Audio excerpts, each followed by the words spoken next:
Hello guys, welcome to our channel Arpiraj 1 2 3। Good morning জানিয়ে সবাইকে শুরু করছি আমাদের রান্নাঘর। আজকে সকাল সকাল বাজারে চলে গিয়েছিলাম, বাজারে চলে গিয়ে মাছ চলে এসেছে। 3 রকম মাছ এসেছে আজকে। একটা এসছে চিংড়ি মাছ, কুচো কুচো চিংড়ি, তার সঙ্গে এসেছে রুই মাছ, তার সঙ্গে এসেছে পাবদা মাছ, আর এদিকে চলছে উচ্ছের কিছু একটা রান্না হচ্ছে। এইবার বিয়ের আগে যেমন ছেলেদেরকে হচ্ছে হলুদ দিয়ে মাখানো হয়, সেইভাবে মানে ভাজার আগে পুরুষ মানুষদের যেরকম ভাজার আগে হচ্ছে মাখানো হয় হলুদ দিয়ে, সেইভাবে মাছগুলোকে ভাজার আগে ওইভাবেই মাখানো হচ্ছে।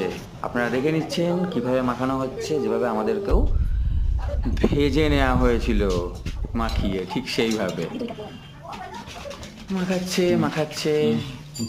আজকে রুই মাছটা হবে স্পেশালি দই দিয়ে, ওই জন্য এই যে দই নিয়ে চলে এসেছি। আজকে দই দিয়ে রান্না করব। আজকে লাঞ্চে কি কি থাকছে সেটা নিয়ে আমরা পরের ভিডিওতে আসছি। কি কি মেনু থাকছে সেটা নিয়ে পরের ভিডিওতে আসছি।